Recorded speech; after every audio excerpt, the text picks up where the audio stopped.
नमस्कार, मैं हूं आपके साथ अविनाश कर और आप देख रहे हैं सैटेलाइट। मोदी सरकार के 11 साल पूरे होने पर बीजेपी नेता 11 साल की उपलब्धि बता रहे हैं। केंद्रीय सामाजिक न्याय राज्य मंत्री बीएल वर्मा जबलपुर में एक प्रेस कॉन्फ्रेंस की, पीएम मोदी की 11 वर्षों की उपलब्धियां गिनाई। मल्लिकार्जुन खड़गे द्वारा 11 सालों में पीएम की मोदी की 33 गलतियां गिनाए जाने पर केंद्रीय मंत्री ने कहा कि पीएम मोदी की उपलब्धि कांग्रेस पार्टी बर्दाश्त नहीं कर पा रही। इधर शाजापुर में बीजेपी नेता तेज बहादुर सिंह चौहान ने प्रेस कॉन्फ्रेंस की और ये जानकारी दी कि 11 साल में सरकार ने क्या काम किया है। विदिशा में प्रभारी मंत्री लखन पटेल ने प्रेस कॉन्फ्रेंस कर काम गिना है सरकार के।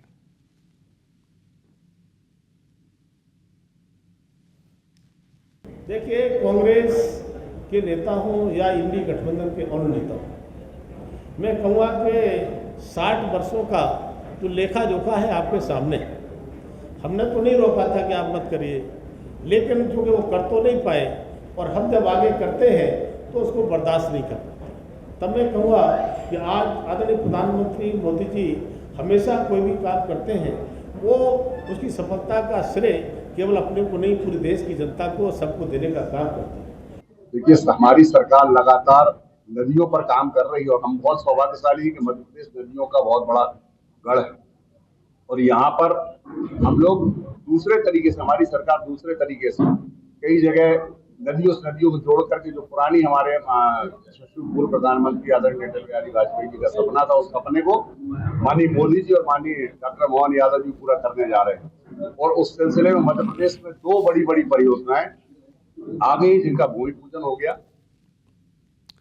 बिलासपुर में प्रेस कॉन्फ्रेंस कर डिप्टी सीएम अरुण साव ने कहा है कि बीते 11 वर्षों में क्या काम मोदी सरकार ने किए हैं। सुने अरुण साव ने कहा क्या है।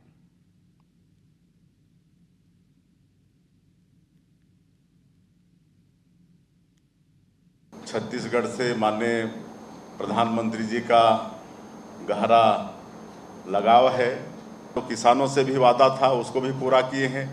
2 साल तक 21 क्विंटल प्रति एकड़ धान खरीदे हैं, 3100 रुपया धान का कीमत भी दिए हैं।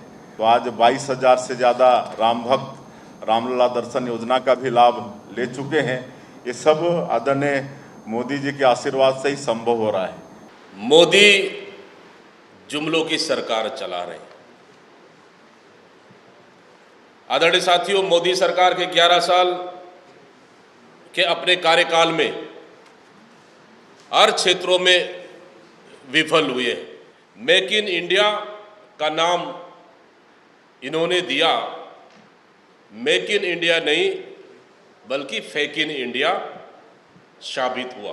कांग्रेस के लोगों को जनहित और राष्ट्रहित ये इनके एजेंडे से बाहर है, इनकी डिक्शनरी से बाहर है। ये कौन सा चश्मा पहनते हैं?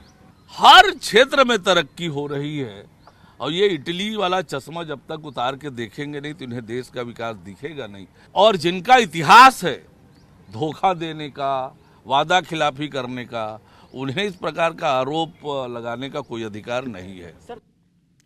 IBC24 के चेयरमैन सुरेश गोयल मोदी सरकार के 11 वर्ष पूरे होने पर आयोजित कार्यक्रम में शामिल होने दिल्ली पहुंचे।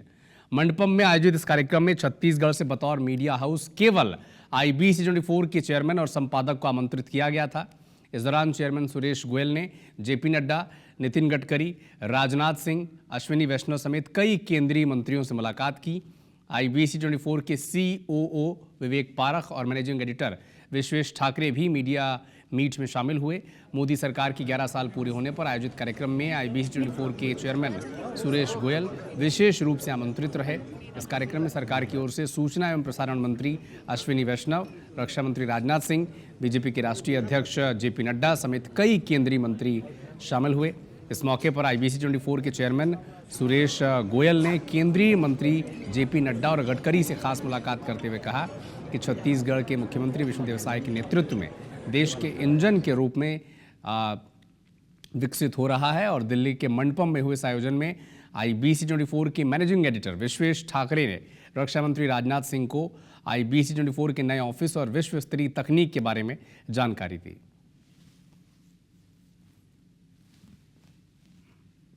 मध्य प्रदेश की मोहन सरकार ने जिला विकास सलाहकार समिति के गठन को मंजूरी दी है।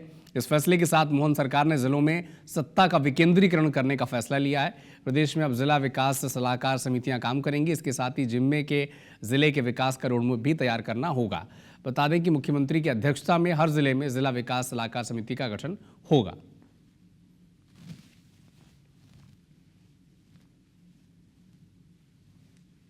जिला विकास सलाहकार समिति के आज कैबिनेट ने निर्णय लिया उसके गठन का हर जिले के अंदर, और उसके अध्यक्ष माननीय मुख्यमंत्री जी स्वयं रहेंगे, उपाध्यक्ष प्रभारी मंत्री रहेंगे। जिले के विकास के लिए जो सलाह मानने लायक होगी राज्य सरकार उसका अनुपालन करेगी। कि जिले की समस्याएं, जिले के विकास जिला तय करे, उनको भोपाल भागने की जरूरत नहीं है। वहाँ की जनता स्वयं तय करे, वहाँ के जनप्रतिनिधि स्वयं तय करें कि उन्हें उस जिले में उस स्थान पर क्या काम करना है। तो ये विकेंद्रीकरण है कुल मिला के व्यवस्था का, और ये सुचारू किसी व्यवस्था को चलाने के लिए बहुत आवश्यक है। ये शुचिता की सरकार है, ये विकासवाद की सरकार है, और घर घर जाकर विकास करना ये हमारा ध्येय है। लेकिन आपने सत्ता का विकेंद्रीकरण नहीं किया, आपने केंद्रीकरण कर लिया है। अब आप अपने रूठे हुए कार्यकर्ताओं को मनाने के लिए कवायद कर रहे हैं कि उनको समितियां बना करके उनको थोड़े पावर देंगे, ताकि जो आपका देवतुल्य कार्यकर्ता आपसे दूर जा चुका है उसको मैनेज करने वाली बात है। मध्य प्रदेश के पूर्व मुख्यमंत्री और राज्यसभा सांसद दिग्विजय सिंह के भाई लक्ष्मण सिंह को कांग्रेस ने 6 साल के लिए निष्कासित कर दिया है।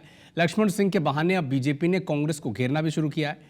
कैबिनेट मंत्री विश्वास सारंग ने कांग्रेस पर तंज कसते हुए कहा कि यह सिद्ध हो गया है कि नेहरू परिवार को सत्य बताने की जो भी कोशिश करेगा वो पार्टी में नहीं रहेगा।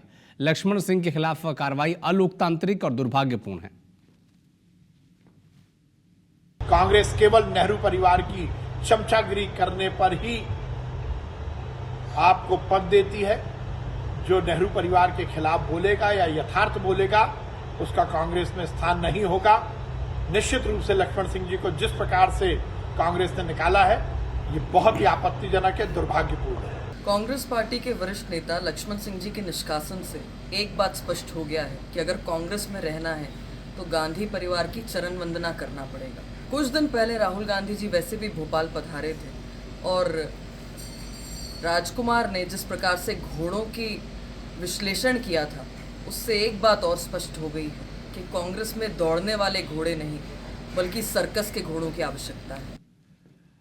जबलपुर शहर में विभिन्न समस्याओं को लेकर यूथ कांग्रेस के कार्यकर्ता नगर निगम दफ्तर का घेराव करने पहुंचे। इस दौरान कार्यकर्ताओं की पुलिस से झड़प भी हो गई। पुलिस ने कार्यकर्ताओं को रोकने के लिए वाटर कैनन का इस्तेमाल किया।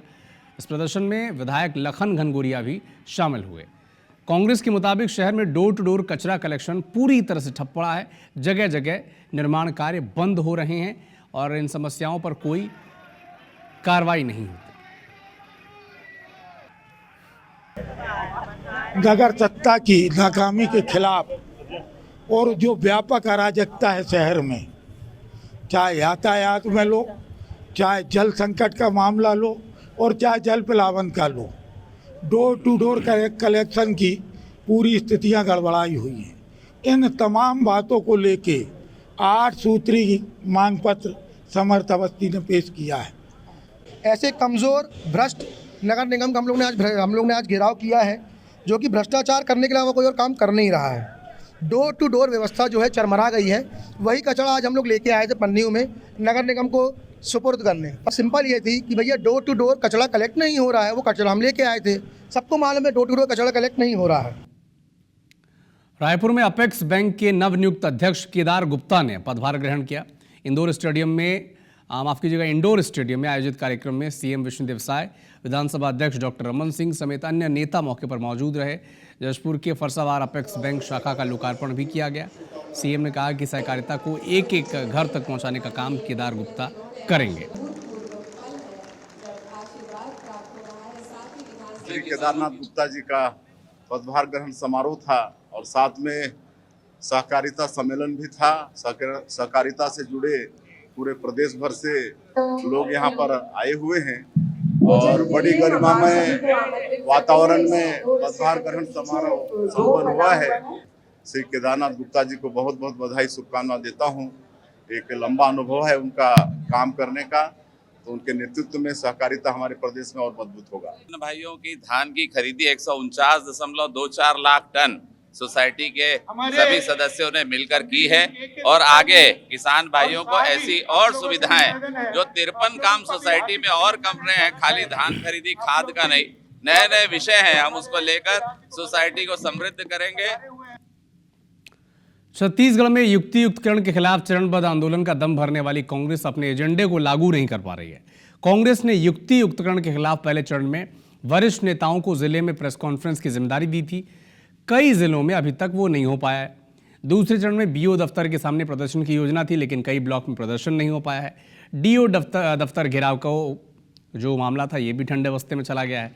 कांग्रेस के बड़े नेताओं के साथ कांग्रेस के सहयोगी संगठन भी इसमें रुचि नहीं ले रहे हैं, जिस पर अब सियासत भी गर्मा गई है।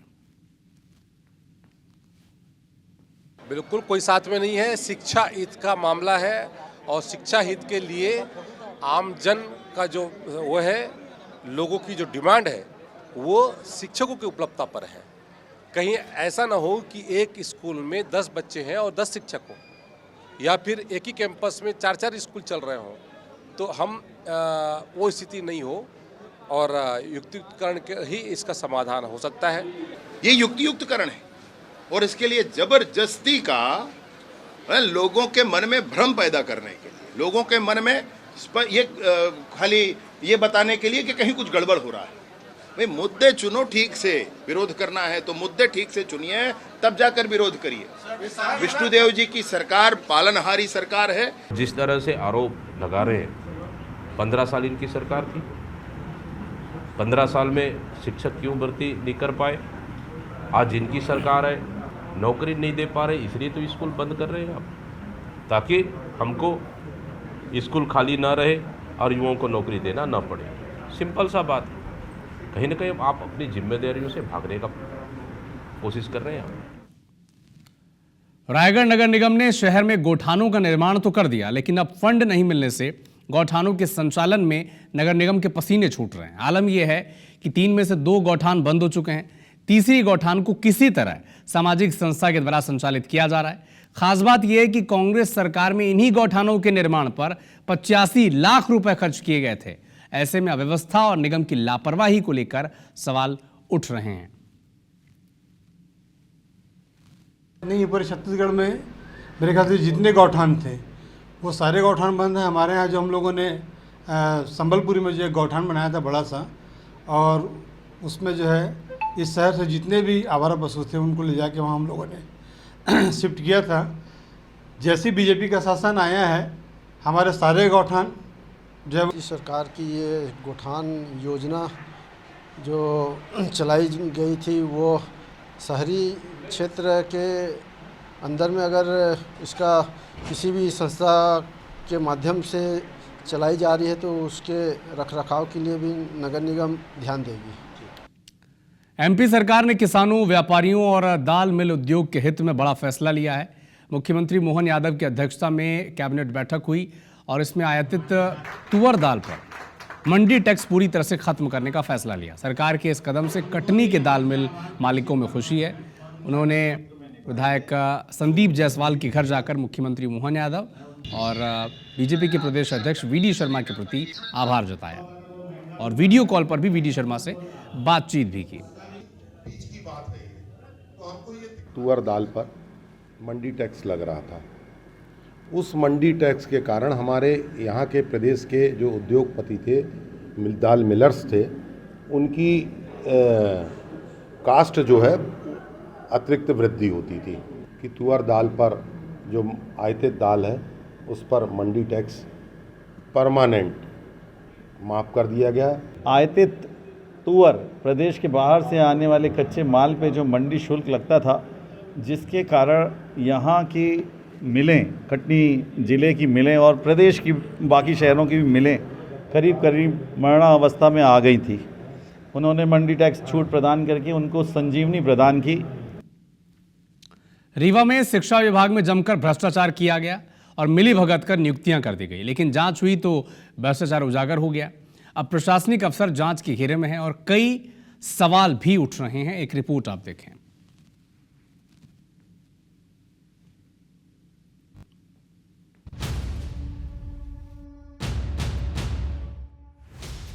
शिक्षा विभाग में भ्रष्टाचार किस कदर हावी है, इसका एक और उदाहरण रीवा में सामने आया है।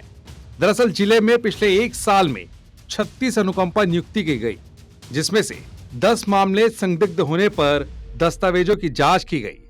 नियुक्ति पाने वाले सभी कर्मचारियों को डॉक्यूमेंट्स के साथ डीईओ दफ्तर तलब किया गया, लेकिन सिर्फ 26 कर्मचारी ही डीईओ कार्यालय पहुंचे और तब से लेकर अब तक 10 नियुक्ति पाने वाले कर्मचारी लापता हैं।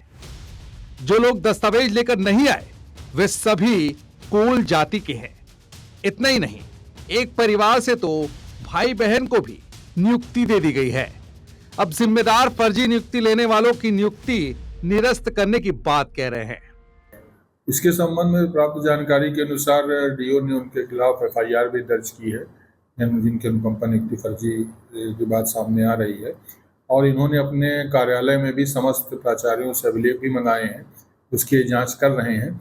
लेकिन अभी जो इस कार्यालय को एक अनुकंपा नियुक्ति गलत होने की जानकारी प्राप्त हुई है, उसकी मैं जांच कराकर शीघ्र से शीघ्र जो है उसकी कार्रवाई। एक मृतक को त्योथर में शिक्षक पद पर पदस्थ बताकर अनुकंपा नियुक्ति दी गई, लेकिन उस नाम का कोई शिक्षक त्योथर में पदस्थ ही नहीं था। बिना अफसरों की मिलीभगत के ये संभव कतई नहीं है। हालांकि कार्रवाई के नाम पर जांच समिति बना दी गई है, लेकिन फर्जी नियुक्ति देने वालों पर क्या कार्रवाई होगी, इस पर विभाग और प्रशासन मौन है। धनेन्द्र प्रताप सिंह, IBC 24, रीवा। रायपुर के तूता धरना स्थल में 9 सूत्रीय मांगों को लेकर सर्व समाज के पदाधिकारी इकट्ठा हुए और प्रमोशन में आरक्षण लागू करने, बैकलॉग पदों पर विशेष भर्ती अभियान की मांग इसमें शामिल है। बड़ी संख्या में प्रदेश के कई जिलों से ST/SC समाज के लोग भी इसमें शामिल होने पहुंचे हैं।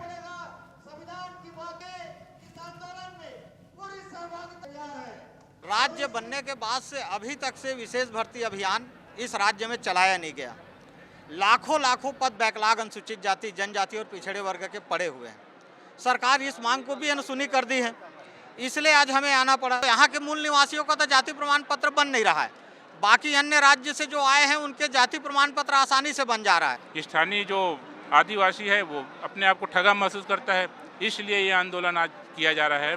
फर्जी जाति प्रमाण पत्रधारी बहुत भारी तादाद में यहाँ पर विद्यमान है, जो कहीं न कहीं आदिवासी वर्ग के, अनुसूचित जाति वर्ग के अधिकारों को खा रही है।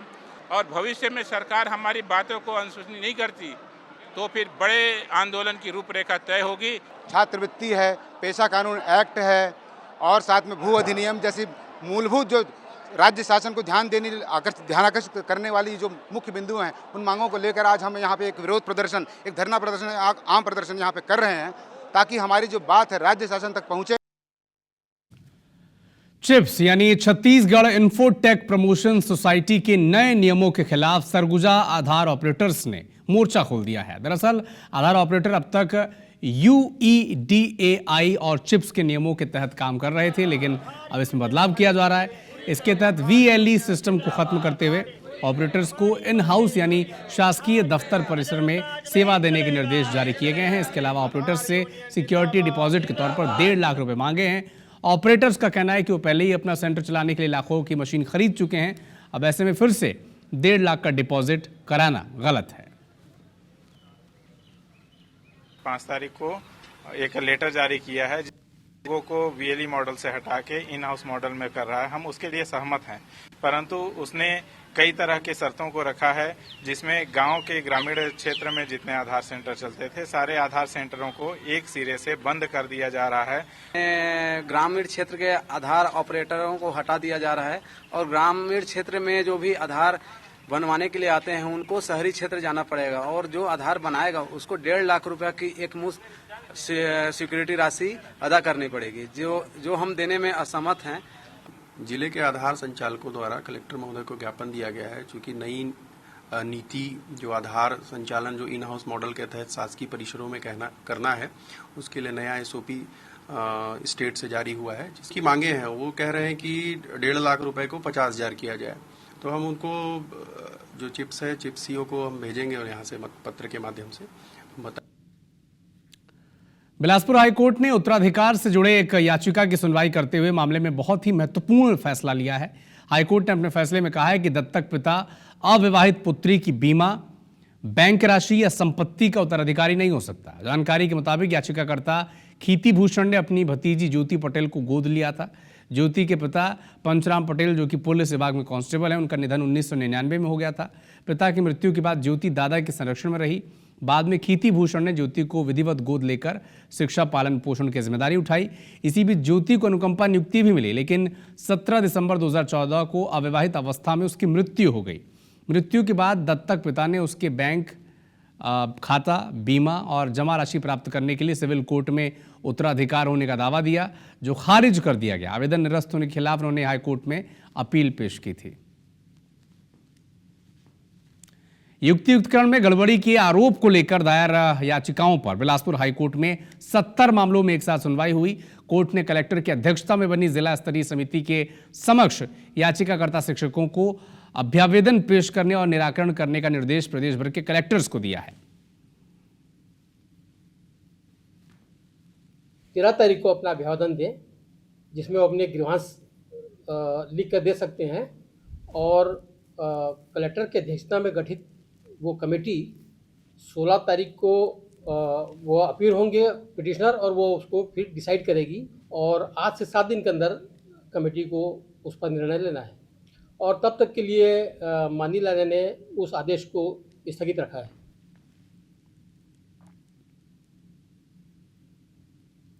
जिले के सबसे बड़े सरकारी अस्पताल में डॉक्टर्स के इस्तीफे का दौर थमने का नाम नहीं ले रहा है।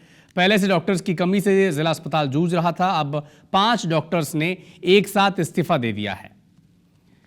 धमतरी में इस्तीफा देने वालों में सर्जन डॉक्टर विभोर नंदा, नेत्र रोग विशेषज्ञ डॉक्टर आशीष खालसा, शिशु रोग विशेषज्ञ डॉक्टर आशीष अग्रवाल, त्वचा रोग विशेषज्ञ डॉक्टर एस मधुप, सर्जन डॉक्टर उत्कर्ष नंदा, डॉक्टर यश साहू, कृतिका नाथ चटर्जी जैसे शामिल हैं। डॉक्टर्स के लगातार इस्तीफे की वजह से आम लोगों को बेहतर स्वास्थ्य सुविधाएं नहीं मिल पा रही हैं।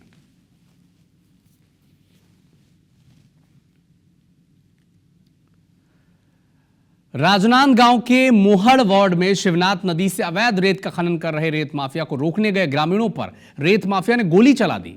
इस हमले में 2 लोग घायल हैं। इलाज के लिए मेडिकल कॉलेज अस्पताल उन्हें भर्ती कराया गया है और गांव में तनाव का माहौल है, आक्रोशित हैं लोग। जेसीबी वाहन ने तोड़फोड़ कर दी ग्रामीणों ने। पुलिस पहुंची, हालात काबू में लिया।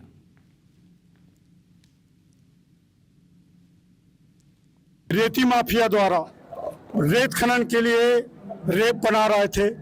उस समय हमारे गांव के बुजुर्ग और गांव के सियान लोग जब मना करने गए तो उस समय उनको गोली मार दिया गया और 2-4 को उसके गुंडा लोग ने धक्का मार के घायल कर दिया। अभी मोहड़ में रेत निकालने को लेकर विवाद की स्थिति है। मौके पे पुलिस ने सारी चीज़ों के जो जानकारी सारी चीज़ नज़र में है।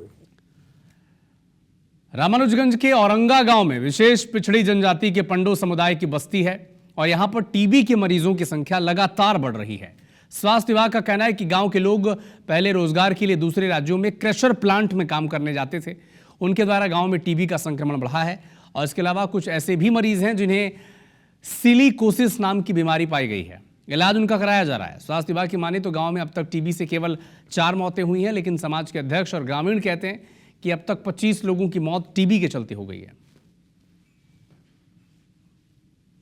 हमारे घर में सर हो गया है 5 गो ऐसे मर गए हैं टीबी से और अभी भी 3 गो हैं बीमार। लगभग 30 आदमी तो मर चुके हैं और हमारे देखने में भी 4 लोगों में हमारे वर्तमान देखने में भी 4 लोग टीबी से पड़े हुए हैं। हम लोग सरकार के पास कई बार ऐसे मन काम करे, लेकिन मैंने सरकार सुनवाई नहीं की है। पंडो विशेष पिछड़ी जनजाति में टीबी का प्रकोप है और प्रशासन ये गुमराह लगा रही है कि फैक्ट्रियों में क्रेशर में काम करने की वजह से टीबी से मर रहे हैं या सिलिकोसिस हो रहा है। तो ये उनका ये गुमराह किया जा रहा है, ये मामला को दबाने का काम किया जा रहा है। औरंगा के बारे में मीडिया से अभी जानकारी हुआ था, जिसमें एक ही परिवार से 4 जने की मृत्यु का उसमें रिपोर्ट था। उसमें जांच कराया गया। उसमें 2 बच्चों को तो पूरा अपना ट्रीटमेंट चला हुआ था और 2 जने का जो पिछले 10 साल पर पूर्व की उनकी डेथ की सूचना थी। बैतूल के मुल्ताई में अतिक्रमण पर बुलडोजर कार्रवाई की गई है। स्वास्थ्य विभाग की जमीन पर अवैध कब्जा किया गया था।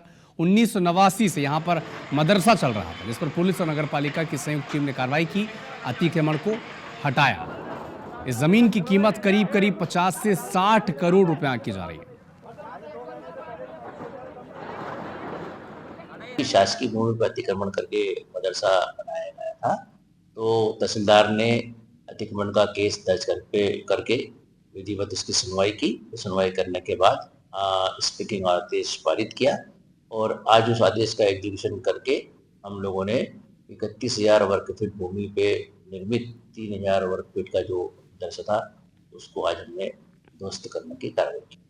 भोपाल के ऐशबाग इलाके में रहने वाले दंपत्ति का जयपुर खाटू श्याम से किडनैप 3 साल का बेटा सुरक्षित मिल चुका है। मथुरा से यह बरामद हुआ।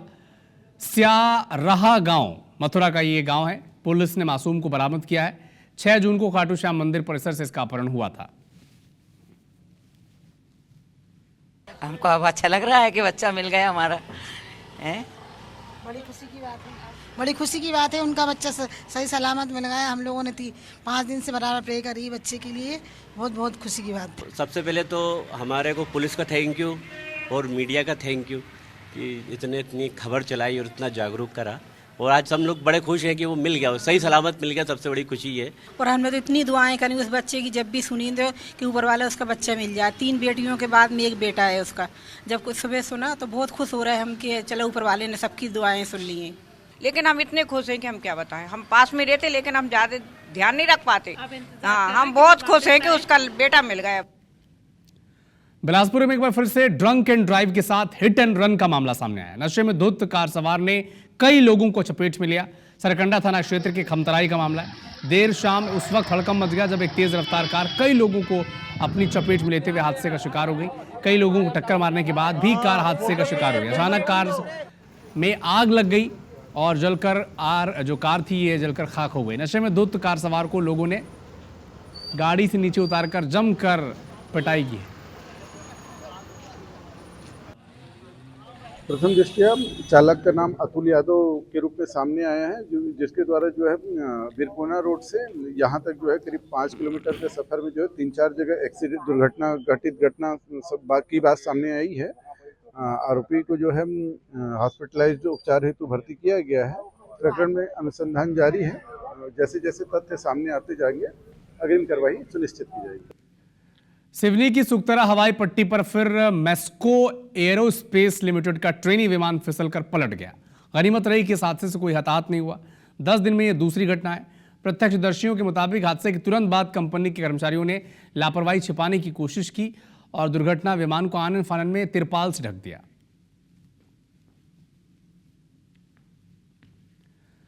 मध्य प्रदेश सरकार ने धार्मिक स्थल से 5 किलोमीटर तक शराबबंदी का ऐलान किया, लेकिन इसका असर जबलपुर के नर्मदा किनारे बसा पवित्र क्षेत्र ग्वारी घाट पर दिखता नहीं है। जगह जगह यहां पर अवैध शराब की बिक्री होती है। शराब माफिया इस अवैध शराब को बेचने के लिए नाबालिग का भी इस्तेमाल कर रहे हैं ताकि पुलिस केस बनने पर वो आसानी से छूट जाएं।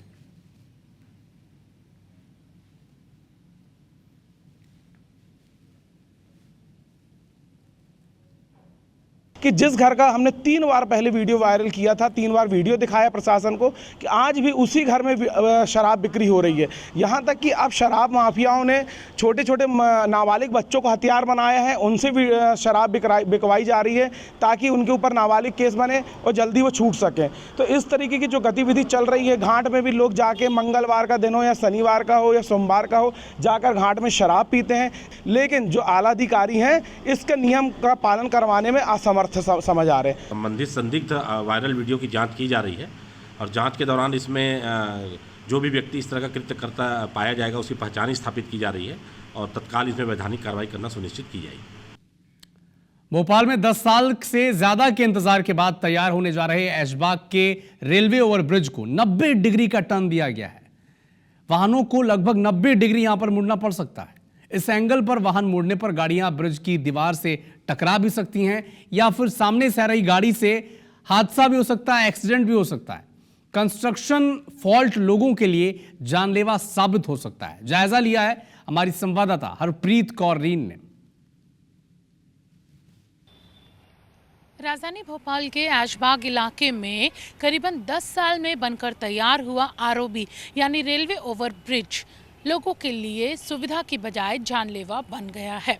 इस वक्त हम मौजूद हैं इसी आरओबी पर। देखा जा सकता है कि 648 मीटर लंबा ये आरओबी, जिसकी टर्निंग 90 डिग्री बना दी गई है और पूरी संभावना है कि जब इस पर से वाहन सवार गुजरेंगे तो इसके 90 डिग्री टर्निंग के चलते या तो वो इस दीवार से सामने टकराएंगे या फिर आपस में ही गाड़ियों के टकराने की संभावना सबसे ज़्यादा है। रेलवे ने इसकी इस टर्निंग पर आपत्ति जताई थी, लेकिन पीडब्ल्यूडी ने जगह कम होने का हवाला देकर 90 डिग्री में ही इस टर्निंग को बना दिया। जो सुविधा के लिए ये ब्रिज बनाया गया है वो लोगों के लिए मुसीबत बन सकता है, एक्सीडेंट यहाँ पर हो सकते हैं। फिलहाल अब इस पुल को पूरी तरह तैयार कर लिया गया है, लेकिन जब अब इस पुल में इतनी बड़ी जो गड़बड़ी है वो सामने आई है, अब पीडब्ल्यूडी दावा कर रहा है कि इसे सुधारा जाएगा, लेकिन इसे कैसे सुधारा जाएगा इसका हल खुद पीडब्ल्यूडी के पास भी नहीं है। कैमरामैन रमेश राजपूत के साथ IBC 24 भोपाल से हरप्रीत कौर, रील। जबलपुर में 80 वर्ष की बुजुर्ग कोरोना संक्रमित पाया गया। ये बुजुर्ग हार्ट डिसीज से पीड़ित था। बुजुर्ग का इलाज शासकीय सुपर स्पेशलिटी अस्पताल में चल रहा था। इस दौरान उसके सर्दी, खांसी और सांस लेने में तकलीफ जैसे लक्षण दिखे। जब टेस्ट करवाया गया तो कोरोना पॉजिटिव इसे रिपोर्ट सामने आई है।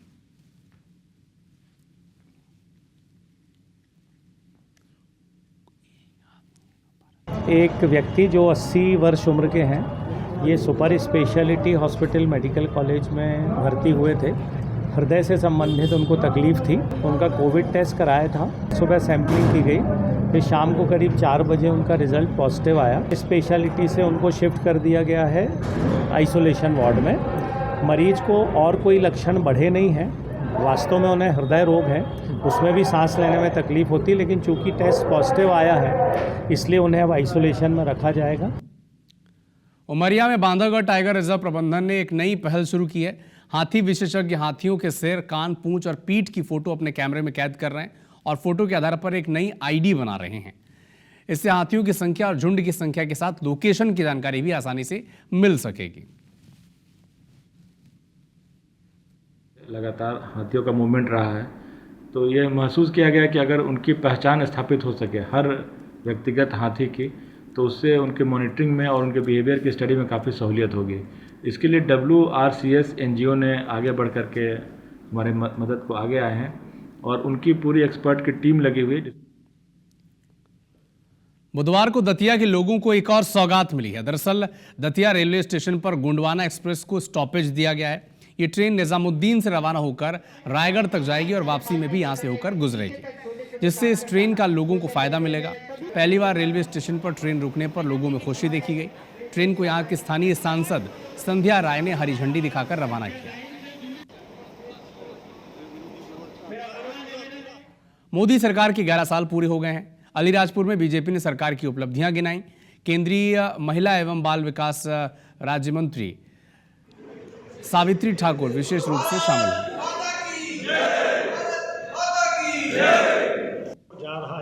बेटी को भी पूछना चाहिए कि भाई आपकी क्या मर्जी है, जाना चाहती, शादी नहीं करना चाहती या करना चाहती है। आज उसकी मृत्यु हुई, इसके लिए मैं बड़ा दुख खेद करती हूँ कि वहाँ ले जाके कोई निर्दोष को मारा जाए। शादी नहीं करना वो अच्छा है, बाकी किसी को शादी में फंसा के उसको मार देना ये गलत है। कलयुग में महाप्रभु भगवान श्री जगन्नाथ मानव रूप में विराजमान है। जिस तरह से हम खाते पीते हैं, बीमार पड़ते हैं, ठीक उसी तरह भगवान भी बीमार पड़ते हैं और उन्हें भी इलाज की जरूरत पड़ती है। इतना नहीं, वे बीमार पड़ते हैं तो क्वारंटाइन होकर भक्तों से दूरी भी बनाते हैं। देव स्नान पूर्णिमा पर भगवान जगन्नाथ ने 108 कलश के सुगंधित जल से स्नान किया और भगवान इतना नहाए कि अब वे बीमार पड़ गए हैं। और भगवान ने बीमार पढ़कर यह भी संदेश दिया कि ज्येष्ठ में हुई बारिश में अगर आप भीगते हैं तो बीमार पड़ जाएंगे। भिलाई के श्री जगन्नाथ मंदिर में स्नान पूर्णिमा पर ये सारी रस्में निभाई गई। खूब नहाकर भगवान जगन्नाथ अब बीमार पड़ गए हैं। अब वे 15 दिनों तक भक्तों से दूर रहेंगे, दर्शन भी नहीं देंगे। स्नान के बाद बीमार पड़े महाप्रभु को अणसर भवन में लाया गया है, जहां वे औषधि का सेवन कर आराम करेंगे। महाप्रभु श्री जगन्नाथ की रथ यात्रा महोत्सव पहली कड़ी के रूप में भिलाई नगर के श्री जगन्नाथ मंदिर सेक्टर 4 और 6 में देव स्नान पूर्णिमा का अनुष्ठान हुआ है। उधर रायगढ़ में भी हर साल की तरह इस साल भी रथ यात्रा के पहले देवस्नान पूर्णिमा का पर्व पूरे उत्साह के साथ मनाया गया।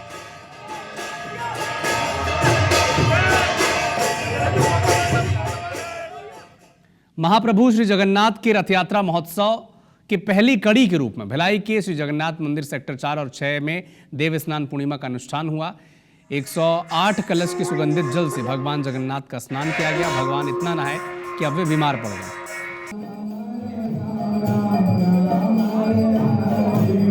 देवस्नान पूर्णिमा है, भगवान का महास्नान हुआ है और इस स्नान के बाद भगवान रोगाक्रांत होंगे, उनको बुखार आएगी और 15 दिन तक विश्राम में रहेंगे। जगन्नाथ जी का जो वैद्य है वो काढ़ा आदि की सेवा चलता है। पूर्व केंद्रीय मंत्री विद्याचरण शुक्ल की पुण्यतिथि पर कांग्रेस के वरिष्ठ नेता और उनके समर्थक राधेश्याम भवन में आयोजित कार्यक्रम में शामिल हुए। सभी ने विद्याचरण शुक्ल के साथ गुजारे अपने वक्त को याद किया और श्रद्धांजलि दी। उनके भतीजे और पूर्व मंत्री अमितेश शुक्ल ने कहा कि कांग्रेस में शुक्ल समर्थकों को स्थान नहीं मिल पा रहा है। पूरे प्रदेश में शुक्ल परिवार के सदस्य बड़ी संख्या में हैं। किसी का कोई क्रिमिनल बैकग्राउंड नहीं है, किसी पर कोई आरोप नहीं है। ऐसे लोगों को कांग्रेस में महत्व नहीं मिल पा रहा। इस संबंध में वे प्रदेश प्रभारी सचिन पायलट से भी बात करेंगे।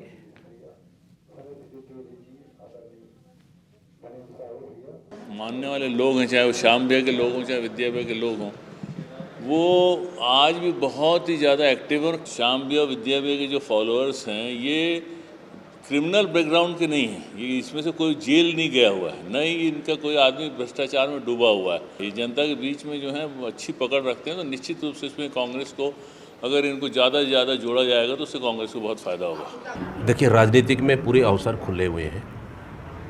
आने वाला समय में अवसर सबको मिलेगा।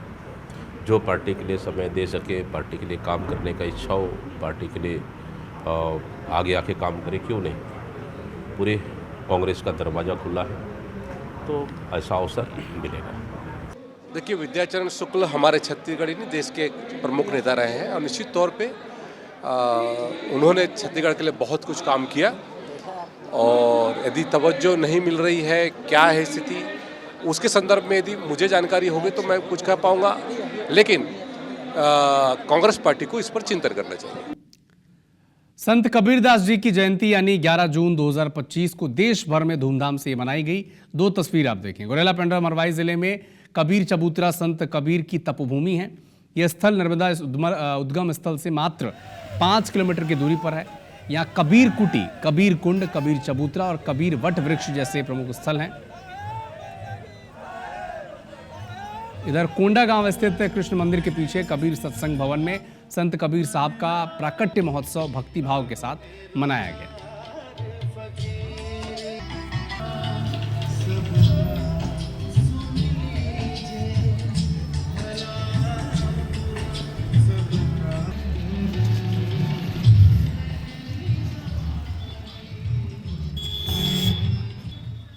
फिलहाल इस बुलेटिन में इतना ही। नमस्कार।